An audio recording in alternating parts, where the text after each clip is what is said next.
Right is our licensed clinical social worker, also known as the care boss. মধ্যপ্রাচ্যের উত্তাল রাজনৈতিক আকাশে তখন এক নতুন ঝড়ের পূর্বাভাস। মার্কিন সেন্ট্রাল কমান্ডের প্রধান অ্যাডমিরাল ব্র্যাড কুপার এমন এক ভয়ঙ্কর পরিকল্পনা আঁটছিলেন যা পুরো অঞ্চলকে গ্রাস করে ফেলতে পারত। ফ্লোরিডার টাম্পা থেকে পরিচালিত সেই গোপন ছকেই ঠিক হয়েছিল ইরানের ক্ষেপণাস্ত্র সক্ষমতা চিরতরে গুঁড়িয়ে দিতে লাগাতার বোমা হামলা চালাবে যুক্তরাষ্ট্র। চলমান সংঘাতের আগুনে যেন ঘৃতাহুতি দিতে প্রস্তুত মার্কিন প্রেসিডেন্ট ডোনাল্ড ট্রাম্প। হোয়াইট হাউসের অন্দরে ট্রাম্পের কঠোর হুঙ্কার, ইরানকে এবার উচিত শিক্ষা দেওয়া হবে।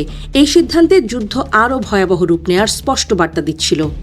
ওয়াশিংটনের এই যুদ্ধংদেহী মেজাজে চারদিকে শুধু ধ্বংসের আশঙ্কা ঘুরপাক খাচ্ছিল। এদিকে এর মাঝেই মধ্যপ্রাচ্যের মাটিতে ইতোমধ্যেই আবারও শুরু হয়ে গেছে রক্তের খেলা। জর্ডানে মার্কিন ঘাঁটিতে ইরানের আকস্মিক আঘাত এবং তার জবাবে মার্কিন বিমান বাহিনীর প্রলয়ঙ্কারী তাণ্ডব মুহূর্তেই বদলে দেয় পরিস্থিতি। ইরানের গার্ড বাহিনীর কমান্ড সেন্টারগুলো ধূলিসাৎ হয়ে যাওয়ার পর তেহরানও বসে থাকেনি। হুঙ্কার ছেড়ে তারা জানিয়ে দেয়, আগ্রাসনকারীকে ছাড় দেয়া হবে না। ইরানের খুজেস্তান প্রদেশ ও হরমুজ প্রণালীর কেশম দ্বীপে যখন একের পর এক ক্ষেপণাস্ত্রের আঘাতে কেঁপে উঠছিল মাটি, তখন রণাঙ্গনের চালচিত্র হয়ে উঠেছিল আরও জটিল। জর্ডানের আকাশে ভূপাতিত হওয়া একের পর এক ইরানি ক্ষেপণাস্ত্র যুদ্ধের পরিধি বাড়ানোর ইঙ্গিত দিচ্ছিল। তেল আবিব থেকে ওয়াশিংটন সবখানেই চলছে কূটনীতি ও অস্ত্রের মরণ খেলার হিসাব নিকাশ।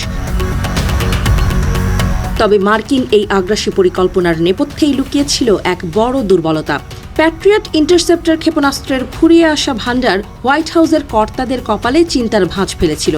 যুদ্ধের শুরু থেকে যেভাবে আকাশ প্রতিরক্ষার অস্ত্রগুলো খরচ হয়ে গেছে, তাতে চীনের সঙ্গে প্রশান্ত মহাসাগরীয় হিসাবের মারপ্যাচও গুলিয়ে যাওয়ার উপক্রম হয়েছিল।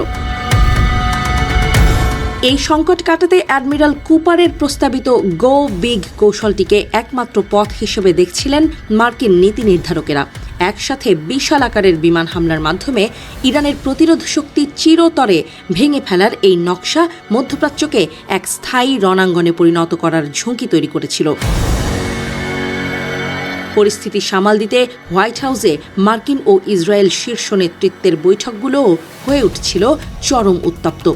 যুদ্ধ কতদূর গড়ালে থামবে আর এই ধ্বংসযজ্ঞের শেষ কোথায় তা নিয়ে নিজ প্রশাসনের ভেতরেই চরম হতাশা আর মতবিরোধের মুখে পড়েছিলেন ট্রাম্প।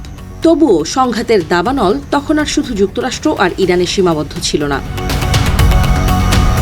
সৌদি আরবের প্রকাশ্য যুদ্ধ অংশগ্রহণ এবং মিশরের বন্দরে গ্যাস ট্যাঙ্কারের ওপর আকস্মিক ড্রোন হামলা প্রমাণ করেছিল মধ্যপ্রাচ্য এক সর্বগ্রাসী যুদ্ধের মুখে দাঁড়িয়ে।